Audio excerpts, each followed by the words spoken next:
Nós estamos aqui para mais esse programa, nesse canal do YouTube, onde nós estamos gravando cada capítulo do Novo Testamento. No final, será uma coleção de 300 vídeos, onde você terá um comentário tipo videoteca, a qual você pode acessar quando quiser para assistir o que nós comentamos de cada capítulo da Bíblia. Nós vamos capítulo por capítulo, verso por verso. Já gravamos o livro todo de Mateus, o Evangelho todo de Marcos, e agora estamos no Evangelho de Lucas. O Evangelho de Lucas é o maior livro do Novo Testamento.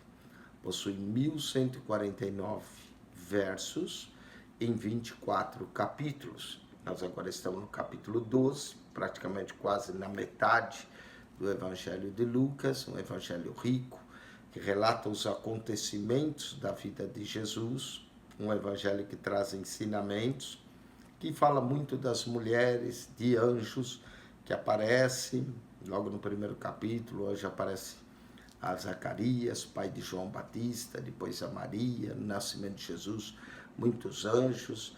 É um evangelho que fala muito do Espírito Santo, de nós termos o Espírito Santo, mais 40 vezes nos 24 capítulos, mesma coisa no livro de Atos. E agora nós vamos continuar com os ensinos de Jesus. É um evangelho que também defende os pobres e condena a avareza, né? O amor ao dinheiro, que, de acordo com Tiago, é a raiz, e Paulo, é a raiz de todos os males, não é? Então vamos meditar no capítulo 12 de Lucas, diz assim: ajuntando-se, entretanto, muitos milhares de pessoas. Que coisa maravilhosa! O evangelho, conforme Jesus ia pregando e aumentando a fama de Jesus, ele já conseguia reunir milhares de pessoas, de sorte que se atropelavam uns aos outros. E aí Jesus começou a dizer aos seus discípulos: acautelai-vos primeiramente do fermento dos fariseus, que é a hipocrisia. O fermento, normalmente na Bíblia, ele aparece como algo negativo, como um pecado. Por exemplo, em 1 Coríntios capítulo 5, Paulo fala que um pouco de fermento leveda toda a massa, e ele usa isso em conexão com o pecado que havia na igreja de Coríntios.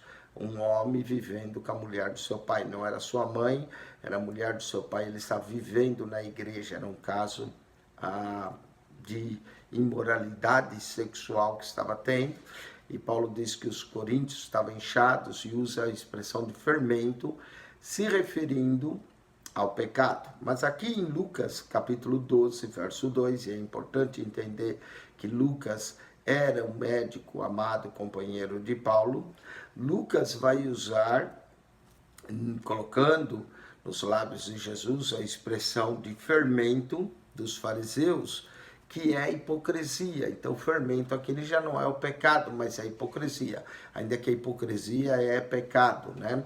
Então, no Evangelho de Lucas, nós vemos uma condenação à hipocrisia. O que é a hipocrisia? A pessoa que aparece uma coisa, mas na verdade é outra. Nós falávamos disso no final do capítulo de número 11, quando Jesus repreende os fariseus, repreende também os doutores da lei por atar fardos pesados sobre os homens, mas eles mesmos não moviam, ou seja, eles queriam que os homens fizessem o que eles falavam, mas eles não faziam. E isso é hipocrisia. Jesus condenou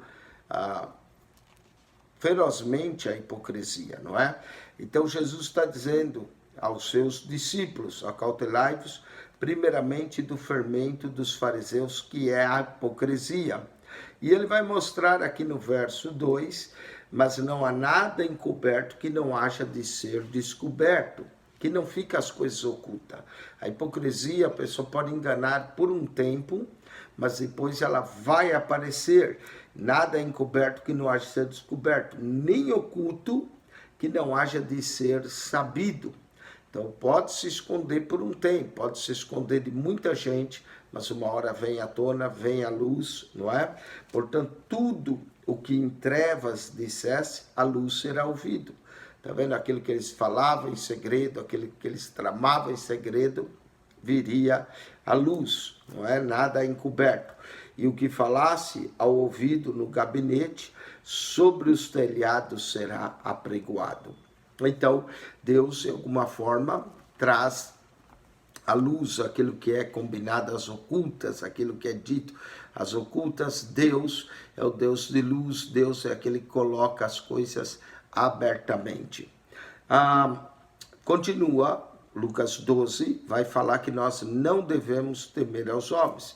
E Jesus continua falando nesse sermão, instruindo os seus discípulos, dizendo: e digo-vos, amigos meus. Eu gosto da expressão, Jesus chama os discípulos de amigos, né? E digo, amigos meus, não temais os que matam o corpo e depois não tem mais o que fazer. Jesus mostra que a única coisa que as pessoas que mandam matar outra, a única coisa que pode fazer é matar o corpo, mas não pode fazer mais nada. Mas eu vos mostrarei a quem deveis temer. Temei aquele que depois de matar tem poder para lançar no inferno. Sim, vos digo a esse temei. Ou seja, temei a Deus.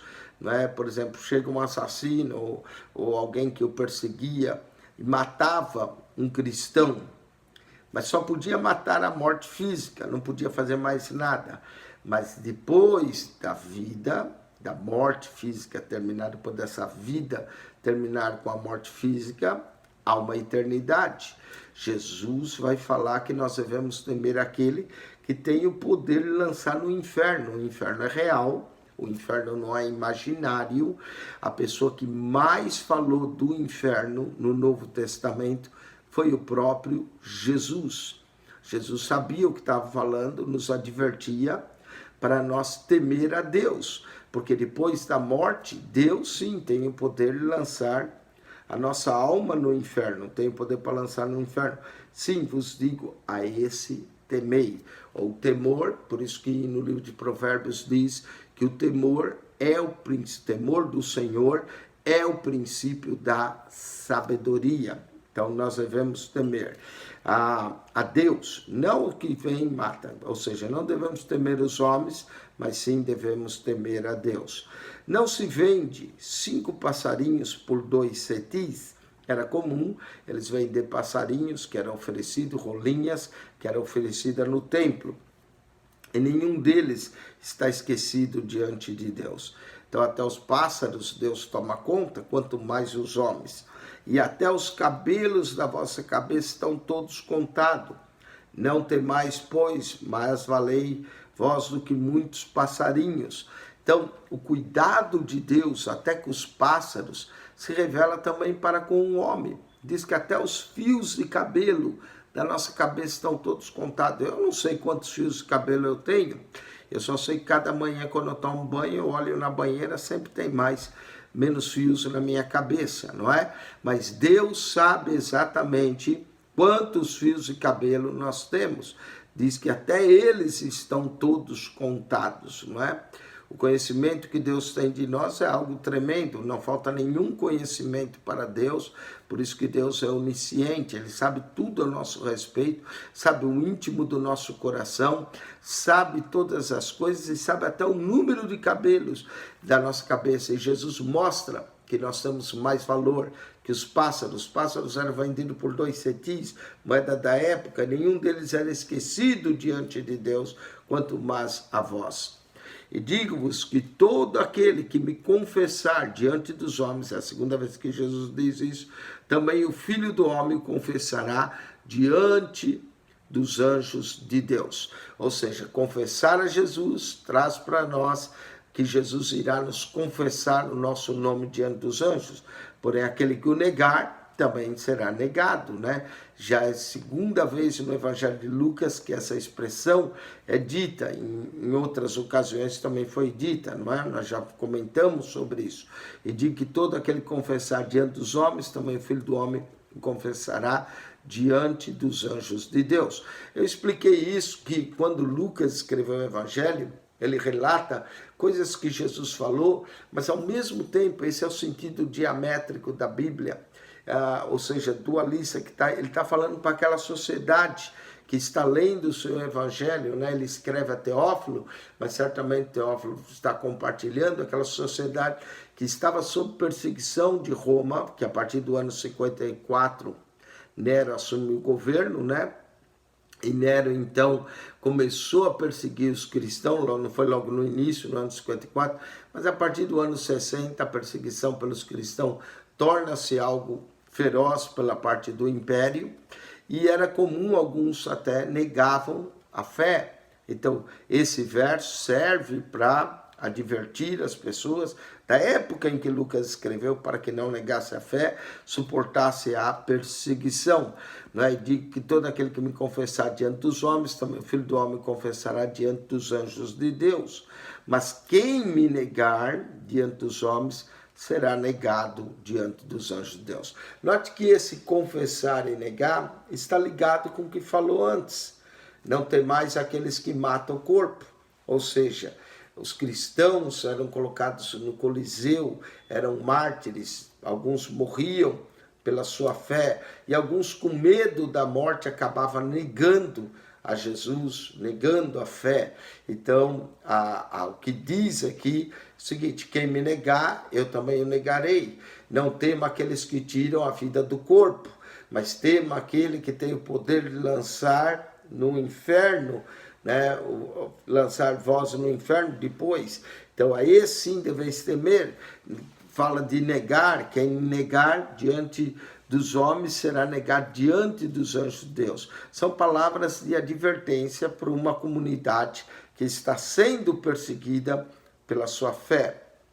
Jesus certamente também disse isso aos seus discípulos, preveniu que isso iria acontecer, mas Lucas está relatando para aquela sociedade, para aquela comunidade, a importância de eles permanecerem firmes na fé, mesmo em face à morte, mesmo em face de dar a sua vida pela sua fé. E a todo aquele, verso 10, capítulo 12, verso 10, e diz: e todo aquele que disser uma palavra contra o Filho do Homem, novamente Filho do Homem, esse é o evangelho do Filho do Homem, ser-lhe-á perdoado, mas o que blasfemar contra o Espírito Santo não lhe será perdoado. Esse verso aparece num outro contexto, no Evangelho de Mateus e de Marcos, quando eles acusaram Jesus de expulsar demônios. Jesus usa a expressão de blasfemar contra o Espírito Santo. Mas aqui em Lucas, ele aparece no sentido da perseguição.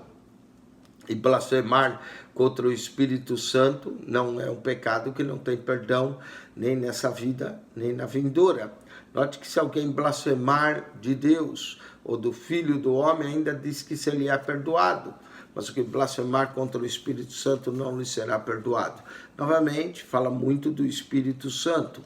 E quando vos conduzirem às sinagogas, perseguição religiosa, aos magistrados, perseguição do império, e potestades, não estejais solícitos de como que haveis de responder, nem do que haveis de dizer. Ou seja, eles não precisavam se preocupar o que eles iam responder.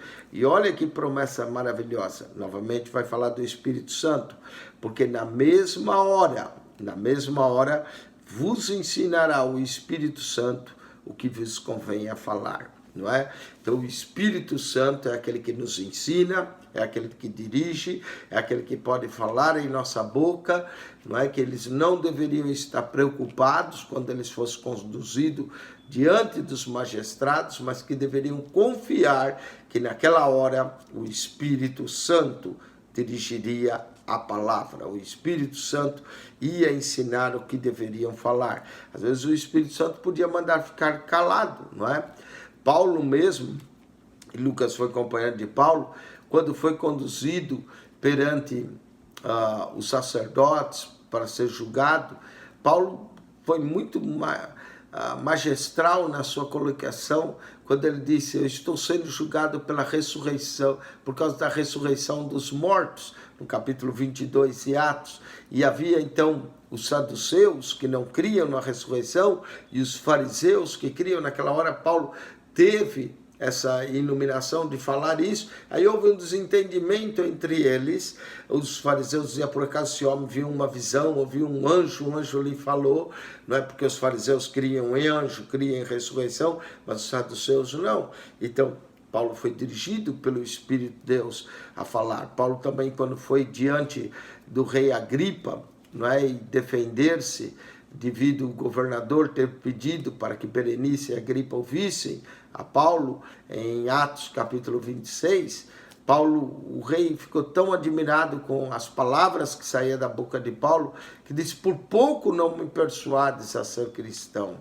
Paulo disse, por pouco ou por muito, queria que todos fossem como eu. Então era o Espírito Santo que muitas vezes ensinava o que deveria ser falado. E era o que Jesus está dizendo aqui. Jesus está falando disso, de repente, capítulo 12, verso 13.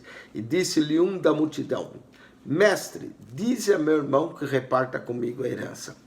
Nos nossos dias, quando a gente ouve uma expressão dessa, alguém chegar para Jesus, mestre, manda que meu irmão reparta comigo a herança, nós vamos estranhar, mas isso era comum naquela tradição judaica da época. Eram os rabinos que, na hora da partilha da herança, eram os rabinos que falavam o que um deveria dar para um e para o outro. Então, quando esse homem chama Jesus para que ele se meta nessa questão da herança, era algo comum na tradição judaica fazer isso entre os rabinos. Quando alguém tinha partilha de herança, ia diante do rabino, principalmente se houvesse uma disputa, e o rabino dizia, de acordo com a lei, qual que seria a porção de cada um. Normalmente o primogênito recebia uma porção maior, não é? Então nós não sabemos se esse era o primogênito ou se era o menor naquela família, mas é natural que ele pedisse a Jesus, né? Ele considerava Jesus um mestre. A palavra mestre no hebraico é rabi, então ele considera rabi. Diz a meu irmão mestre que reparta comigo a herança.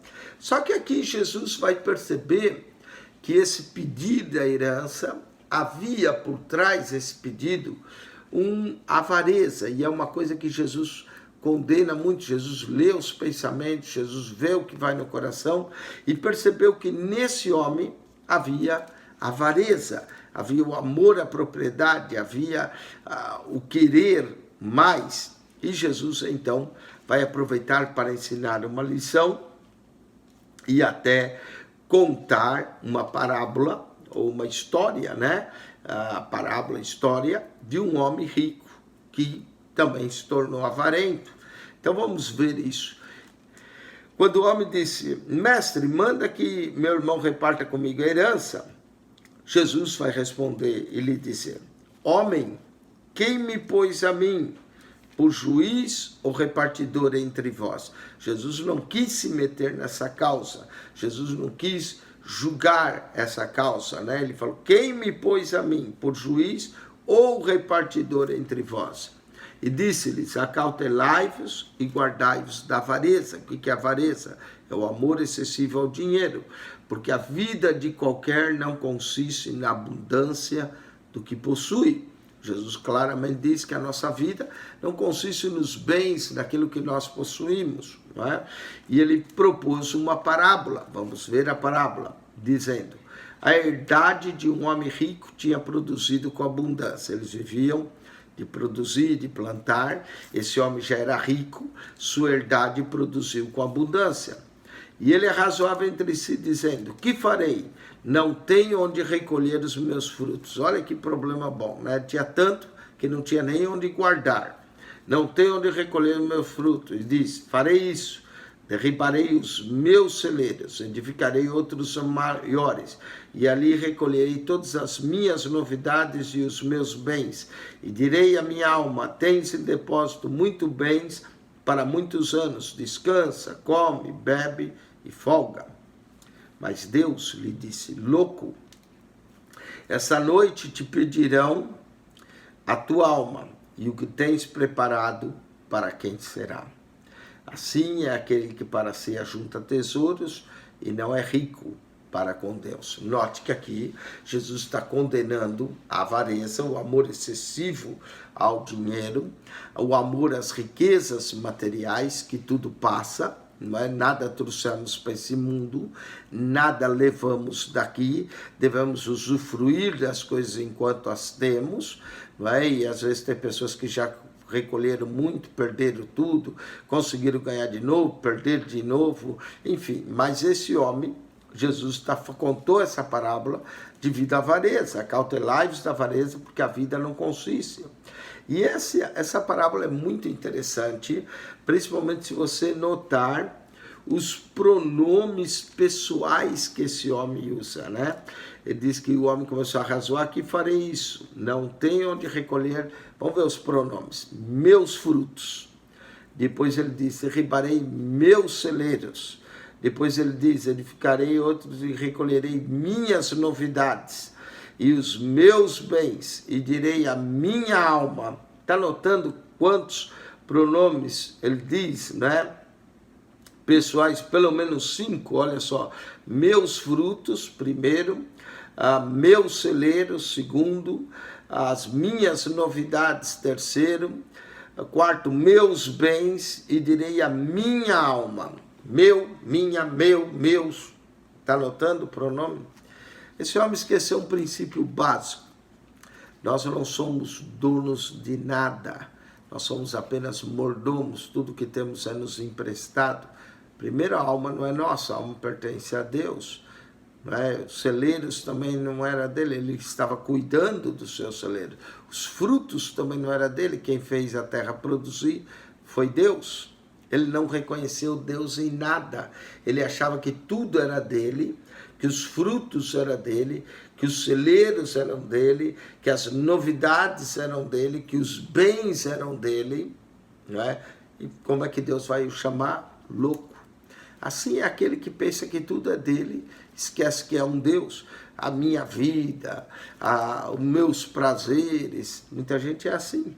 Nós temos que entender que até a vida que nós temos é emprestada. O dia que Deus não quiser que a gente viva mais, tira a nossa vida, não é?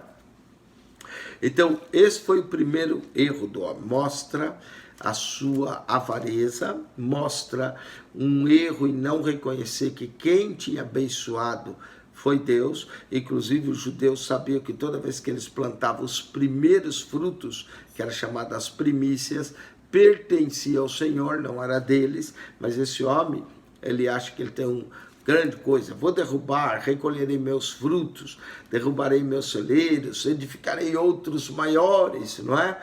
Ele arrazoava isso. Recolherei as minhas novidades, os meus bens, direi a minha alma. Olha outro erro. Alma, tens e depois muito bem para muitos anos. Ele achava que ele ia viver muitos bens para muitos anos. Não é? Ele não tinha o problema do final do mês, como alguns têm, nem do ano que vem. Ele tinha para muitos anos. Ele achava que ia ter muito, não é? E direi a minha alma, descansa, come, bebe, folga. Onde é que está Deus aqui? Era só prazer da carne. Comer, beber, descansar, dormir. Não era isso que ele queria. Mas Deus lhe disse, louco, essa noite te pedirão a tua alma. E o que tens preparado, para quem será? Não é? Olha que loucura a dele, imaginar tudo isso, e não sabia que naquela noite ele iria partir. E olha só o que Jesus diz ao contar essa parábola, verso 21. Assim é aquele que para si ajunta tesouros e não é rico para com Deus. A verdadeira riqueza não está em nós termos muito nessa terra. A verdadeira riqueza, e é similar ao que Jesus também fala lá em Mateus 6, é ajuntar tesouro no céu, é ser rico para com Deus. E surge uma pergunta, como é que a gente fica rico para com Deus? A gente fica rico para com Deus distribuindo liberalmente em nosso coração.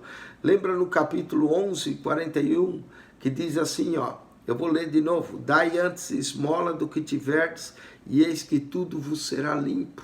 A verdadeira riqueza para com Deus está em compartilhar aquilo que Deus nos dá. Quando nós abençoamos, quando nós damos, dar, praticar a caridade, praticar generosidade, isso faz com que o homem se torne rico para com Deus, né? Diz que aquele que dá aos pobres empresta a Deus, ou seja, aquele que compartilha o que tem, dá, ele se torna rico para com Deus.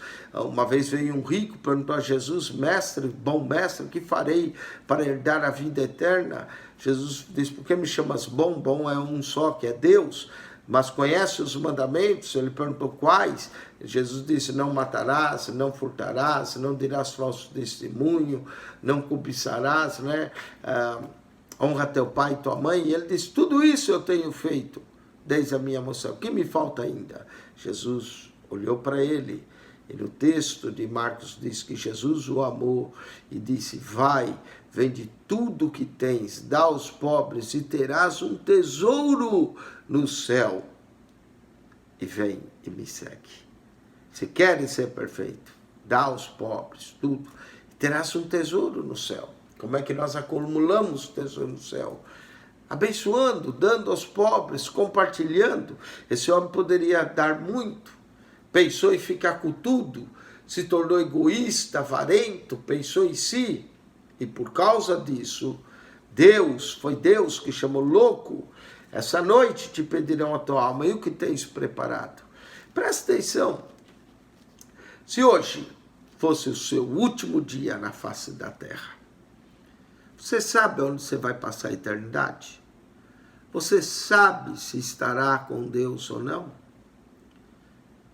Nós pensamos que vamos viver muito. Pensamos que temos mais 30, 40 anos pela frente. E se fosse hoje, a nossa última noite? E se ao dormir, você já não acordava mais? Ou como dizia o outro, acorda morto, né? Não acorda, na verdade, está morto. Como é que vai acordar? Então, como é que fica? Você estaria diante de Deus? O que você tem feito? Você já entregou sua vida a Jesus? Você sabe aonde vai passar a eternidade? Olha assim é aquele que para ser ajunta tesouros, ele não é rico para com Deus. Você sabe se vai estar com Deus ou não? É a coisa que a gente tem que pensar e perguntar, né? Para onde vamos quando a vida terminar aqui? Mais de 250 mil pessoas que vão dormir à noite e não acordam, passam para a eternidade dormindo, que na minha forma de ver é uma forma maravilhosa, principalmente se estamos preparados. E se não estamos? Como é que fica? Não é? Aonde passaremos a eternidade? Jesus falou: teme aquele que tem o poder de lançar no inferno, lançar-vos no inferno, ou nos dar o céu. Jesus está falando do problema da avareza. O homem pede para que reparta a herança. Jesus diz: quem me pôs por juiz ou repartidor entre vós? E contou essa parábola. Mas certamente os fariseus, e principalmente os saduceus, que era a classe mais rica, ficava realmente perturbado com as palavras de Jesus, né? Vamos continuar. Agora ele vai falar da solicitude da vida. O andar preocupado com o comer, com o vestir, né? Nós encontramos o mesmo texto em Mateus capítulo 6. E disse aos discípulos: portanto vos digo, não estejais apreensivos pela vossa vida, sobre o que comereis, nem pelo corpo, sobre o que vestireis. Mais é a vida do que o sustento, e o corpo mais do que as vestes. Considerai os corvos, que não semeiam, nem cegam. Qual foi a última vez que você viu o corvo plantando alguma coisa? Não semeia nem cega, não semeia nem colhe. Nem tem despensa, nem celeiro. Tem a ver com o homem que queria juntar celeiros, os corvos nem celeiros têm. E Deus os alimenta. Quanto mais valei vós do que as aves. Jesus está dizendo que Deus tem cuidado dos seus. Se Deus cuida das aves, vai cuidar de nós. E qual de vós, sendo solícito, pode acrescentar um côvado à sua estatura. Um côvado é a medida que vai da ponta do dedo ao cotovelo. Um côvado quer dizer, se você era considerado 45 centímetros, meio metro, quem é que pode acrescentar um côvado, um único dia, à sua estatura, ou aumentar de tamanho? Não é? Quem é que pode? Nós não podemos isso, nós não podemos aumentar. O dia que chega o nosso dia, nós vamos. Ninguém escapa, não é? Ninguém acrescenta um côvado à longevidade da sua vida. Então, ele está falando, qual de vós é absoluto para acrescentar o côvado de sua estatura? Pois se nem ainda podeis as coisas mínimas, por que estáis ansiosos pelas outras? A ansiedade, o querer demais, o lutar, e é normal, tudo bem lutar, mas você não sabe se sua vida vai terminar. Como é que está a sua comunhão com Deus? Tem gente que, muita gente deixa de vir à igreja, deixa de adorar a Deus para ganhar $100, para ganhar $150. Não, preciso trabalhar. Morre, e aí? E a sua comunhão com Deus? Considerai os lírios, como eles crescem, os lírios do campo, como eles crescem, não trabalham nem fiam. E digo-vos que nem ainda Salomão, a segunda vez que é mencionado Salomão no Evangelho de Lucas, em toda a sua glória, se vestiu como um deles. Olha, Salomão foi um rei rico, vestia-se bem, mas não vestiu como nenhum dos lírios do campo. Se Deus assim veste a erva, que hoje está no campo e amanhã lançada no forno, quanto mais a vós, homens de pequena fé. Sabe por que muitas vezes Deus não provê em nossa vida? É falta de fé. Porque Deus cuida dos seus, cuida das aves, cuida do homem. O salmista diz no Salmo 37, verso 25, sou velho, mas já fui jovem, mas nunca vi o justo, nem a sua descendência, mendigar o pão. Deus toma conta. Não quer dizer que você vai ficar rico, mas Deus vai prover o necessário para você. Lembra a oração de Lucas 11? O pão cotidiano dai-nos hoje. Deus nos dá o nosso pão cotidiano. Não pergunteis, pois, que haveis de comer, ou que haveis de beber, e nem andais inquietos, porque os gentios do mundo buscam todas essas coisas, mas vosso Pai sabe que necessitais dela. Será que Deus não sabe o que nós precisamos? Será que Deus não sabe que precisamos das coisas básicas, do alimento? O ar que se respira, ó, que lhe dá vida, faz com que seus pulmões se encham de oxigênio, faz o seu coração bater. Quem é que provê tudo isso para você? Não é Deus? Se Deus cuida das coisas básicas, não cuidará de nós? E aí Jesus vai dizer a importância do que nós realmente devemos buscar. Buscai antes o reino de Deus e todas essas coisas vos serão acrescentadas. Olha, quem corre atrás das coisas, corre o risco de ficar sem as coisas e sem o reino de Deus. Mas quem busca e põe em primeiro lugar o reino de Deus, tem a promessa que Deus vai acrescentar todas as coisas. Amém? Nós não precisamos de muito para viver. Nós precisamos de Deus. E Deus toma conta. Jesus ensina que às vezes é uma vida simples, uma vida de provisão. Deus vai prover o necessário.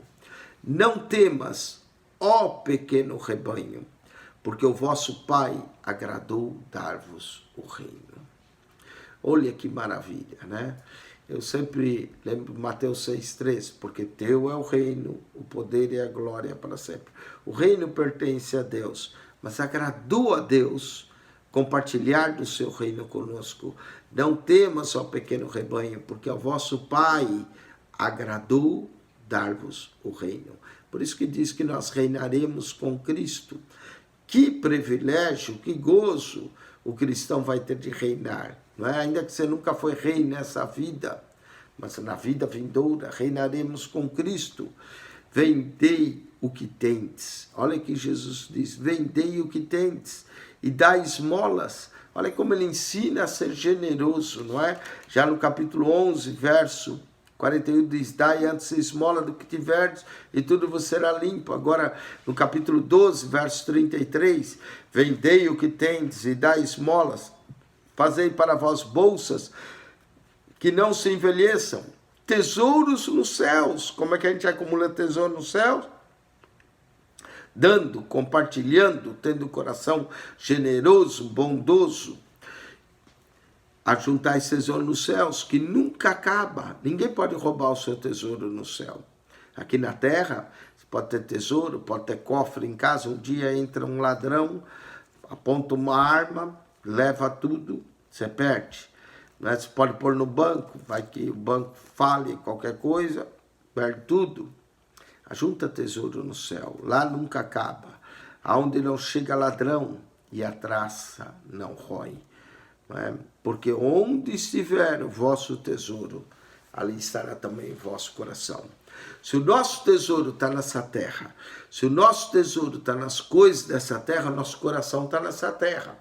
Mas se nós colocarmos o nosso tesouro no céu, se nós colocarmos a nossa esperança no céu, nas coisas de Deus, o nosso coração vai estar lá. É muito difícil amar a Deus todo o coração com os tesouros aqui na terra. Quando nós colocamos o tesouro no céu, aí sim podemos amar a Deus todo o coração. Jesus vai falar da servo vigilante agora. E sejais cingidos os vossos lombos e acesas as vossas candeias. Nós temos que ter luz, não é? Isso aí, sejais cingidos os vossos lombos, acesas as vossas candeias, faz lembrar da Páscoa, onde eles deveriam estar preparados para sair as candeias acesas, não é? Quer falar de redenção, esse é o tema. E sede vós semelhante aos homens que esperam o seu Senhor, vigilância, esperar o Senhor voltar, quando houver de voltar das bodas, para que quando vier e bater, posso abrir-lhe. O Senhor um dia há de voltar, que nós sejamos preparados, lombos cingidos. Lembra o povo de Israel que tinha que estar preparado, candeia acesa durante a noite, preparado para a redenção. Bem-aventurados, nova bem-aventurança aqui, aqueles servos os quais, quando o Senhor vier, achar vigiando. A vigilância é importante. Muita gente poderia se guardar de cair em pecados se vigiasse mais, não é? Os quais, quando o Senhor vier, achar vigiando. Em verdade vos digo que se cingirá e os fará sentar à mesa, e chegando os servirá. O próprio Senhor irá servir esses servos. E se vier na segunda vigília, os judeus dividiam as noites em vigílias, né? A primeira vigília ia das 6 às 9, a segunda vigília das 9 à meia-noite, a terceira vigília da meia-noite às 3, e da manhã ia das 3 às 6, antes de o sol raiar, a quarta vigília. Aqui ele fala de segunda vigília, ou seja, das 9 à meia-noite. E se vier na segunda vigília, e se vier na terceira vigília, os achar assim, bem-aventurados são tais servos. Não importa que hora vier, nós temos que estar vigilantes, atentos para o dia da volta de Jesus. Imaginou, há pouco nós falamos do dia da morte, não é? Naquela parábola que Jesus contou desse rico que queria juntar tudo, louco, essa noite pedirão. Nós podemos morrer essa noite. Mas também, e se Jesus viesse hoje? Se Jesus, de repente, o sinal do Filho do Homem aparecesse nas nuvens, a trombeta soasse, fosse hoje o dia do arrebatamento, fosse hoje o dia de encontrar com o Senhor, está preparado? Olha como o capítulo 12 fala de nós nos prepararmos. Prepararmos para a morte que pode acontecer, sermos ricos para com Deus, ou prepararmos para a volta do Senhor, que Ele virá 318 vezes no Novo Testamento, fala da volta de Jesus. Está tu preparado para esse dia?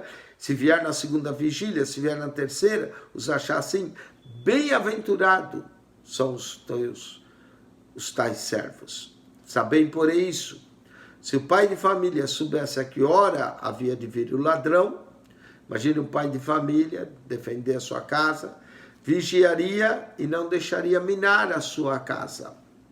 Portanto, estejais vós também apercebidos, porque virá o Filho do Homem a hora em que não imaginais.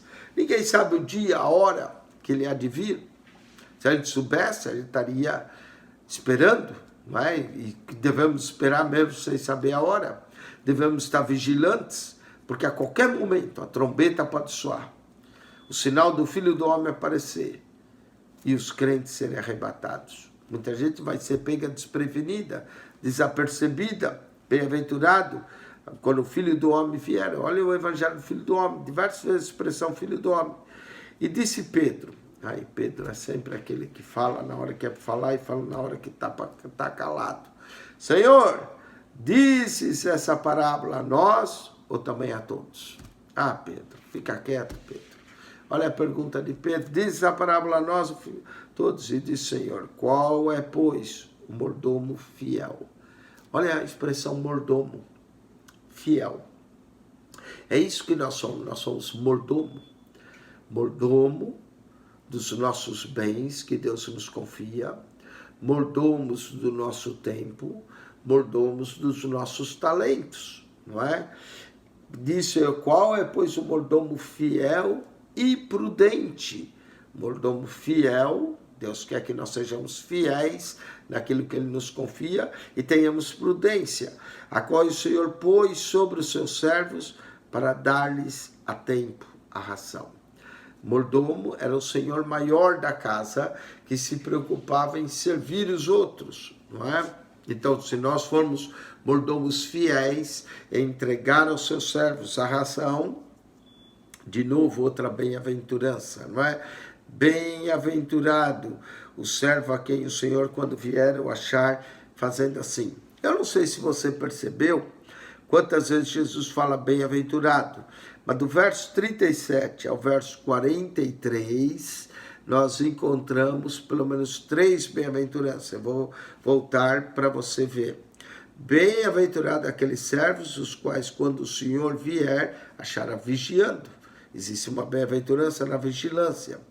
Diz também, de novo, no verso 38, e se vier na segunda vigília, na terceira, bem-aventurados são tais servos.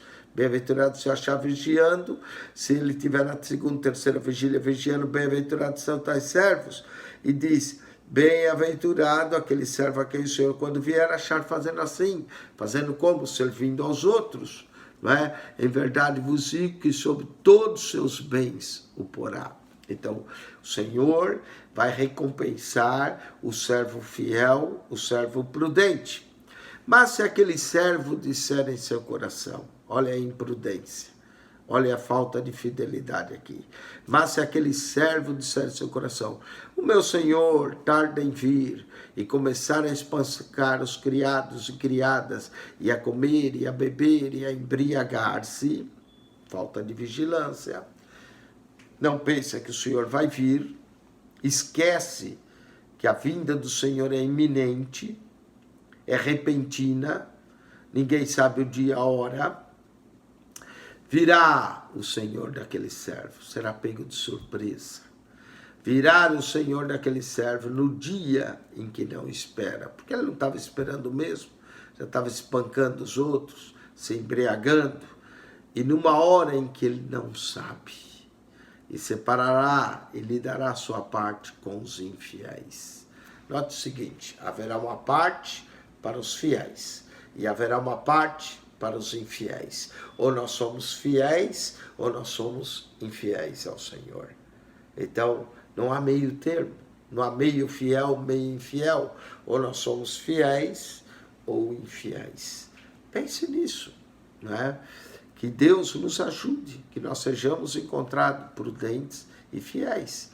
Porque se formos encontrados fiéis, a nossa parte será com os infiéis. De novo, lá no capítulo 12, quando começou, disse, olha, tema aquele que tem o poder de lançar no inferno. E o servo que soube a vontade do seu Senhor e não se aprontou. O que é pecado? É desobediência à vontade conhecida de Deus. Soube a vontade e não se aprontou, nem fez conforme a sua vontade, será castigado com muitos açoites. Haverá castigo, haverá retribuição para os erros. Mas o que não soube e fez coisas dignas de açoite, com poucos açoites será castigado. E a qualquer que muito for dado, muito se lhe pedirá. É bom receber muito, mas também teremos que dar mais contas a Deus. E o que muito lhe confiou, muito mais se lhe pedirá. Note que o juízo não será igual para todos. Tem gente que acha, Deus vai julgar todos iguais. Não. Quem mais recebeu, mais severo o juízo. Quem menos recebeu, menos severo. Vai de acordo com o conhecimento que ele tem do seu Senhor. Aquele que tem mais conhecimento será julgado com mais severidade. Tiago mesmo diz isso em sua carta, no capítulo 3. Meus irmãos, muitos de vós não quereis ser mestre, sabendo que recebereis mais duro rigor, mais juízo rigor. Que nós possamos entender que seremos julgados de acordo com o conhecimento que temos, de acordo com aquilo que foi nos dado por Deus. Não é? Jesus diz, muito mais se lhe pedirá. Verso 49. Vim lançar fogo na terra. Uau! Fogo aqui na terra está falando de juízo. E que mais quero, se já está aceso? Olha só. Importa, porém, que eu seja batizado com um certo batismo. E como me angustio até que venha cumprir-se. Jesus já tinha sido batizado nas águas. Esse batismo que Jesus está se referindo, a maioria dos eruditos da Bíblia entende como seu sacrifício, um batismo de sangue, onde Jesus ia entregar a sua vida. E ele diz assim, importa, porém, que eu seja batizado com certo batismo, batismo de sangue, que era o sacrifício dele na cruz. E como me angustio, e de fato Jesus vai se angustiar a tal ponto no jardim do Getsemane, até que venha a cumprir. Jesus chega a dizer que é como uma mulher que está para dar luz de parto. Seu sacrifício ia ser difícil, não é? Ele disse que ia ser batizado com batismo de sangue, ele aguardava isso até se cumprir. Não é? Jesus já tinha sido batizado no Jordão, mas esse batismo que se refere é um batismo de sofrimento, o qual ele ia passar. A Bíblia fala de vários batismos, né? Batismo nas águas, batismo com o Espírito Santo e com fogo, e batismo de angústia, de sangue, que era o que Cristo ia passar. Cuidais vós que vim trazer paz à terra? É uma pergunta que Jesus faz. E ele mesmo vai responder. Cuidai vós que vim trazer paz à terra? Ele responde, não, vos digo antes dissensão. Uau, interessante, parece que Cristo vinha trazer paz, não é? A paz que Jesus dá é a paz dele, é a paz com Deus, mas não a paz do mundo. Ele diz, vim trazer dissensão, porque daqui em diante estarão 5 divididos numa casa. Numa própria casa, teria 5 divididos. 3 contra 2 e 2 contra 3. O pai está dividido contra o filho contra o pai e a mãe, contra a filha contra a mãe, e a sogra contra sua nora, e a nora contra sua sogra. Bom, contra a sogra é fácil, não é? A divisão. Olha só, o que Jesus está dizendo é que os próprios familiares dos homens o perseguiria, o entregaria, principalmente por causa do evangelho. Haveria divisão, ele disse, não vim trazer paz, vim trazer dissensão. E dizia também a multidão, quando vedes a nuvem que vem do ocidente, logo dizeis, lá vem a chuva, e assim sucede. Não é? Jesus está dizendo que eles sabiam reconhecer os tempos, se haveria chuva, se faria bom tempo, mas não sabiam reconhecer o sinal dos tempos. Presta atenção, dos tempos, do fim dos tempos, né?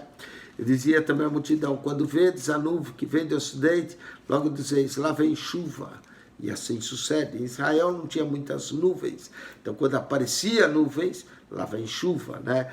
Quando o profeta Elias orou para que houvesse chuva, ele mandou o seu moço olhar. E o moço foi e disse, olha, não há nuvem nenhuma. Elias continuou orando, daí a pouco ele diz, eu vejo uma pequena nuvem no formato da mão de um homem.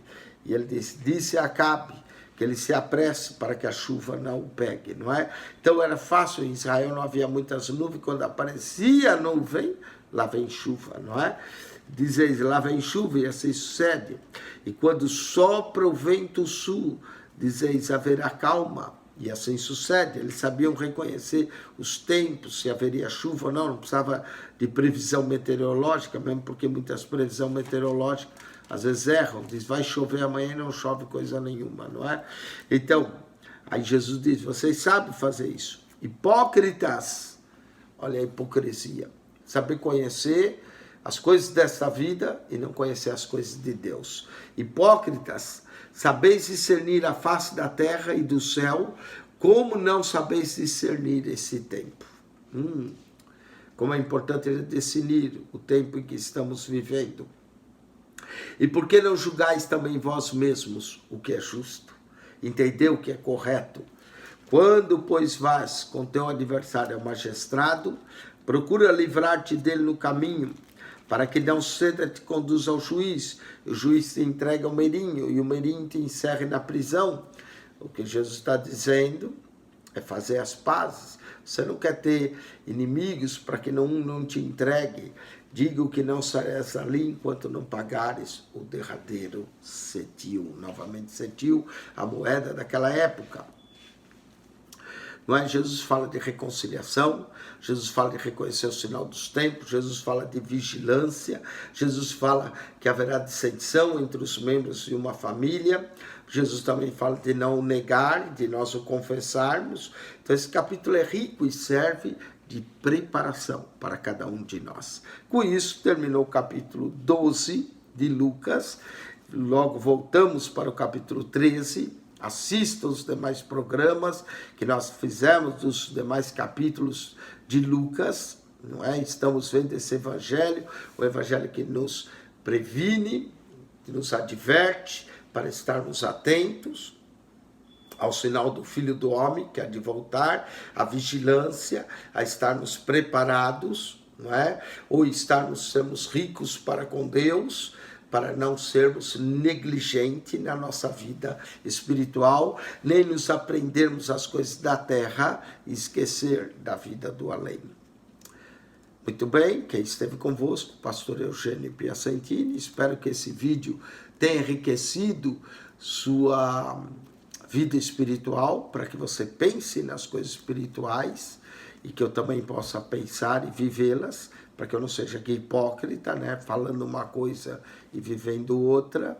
Que a graça de nosso Senhor Jesus seja contigo, o amor de Deus, nosso Pai, e as ricas e doce consolação do Espírito Santo. Pastor Eugênio Piacentini. Divulgue o nosso canal, fale aos seus amigos, se está sendo de bênção para você, compartilhe esse canal. E que Deus te abençoe grandemente. Se você assistiu e ainda não se inscreveu no canal, inscreva-se, porque você vai receber sempre notificação dos demais vídeos que nós estamos fazendo. Deus te abençoe. Que a graça de Jesus seja contigo. Amém.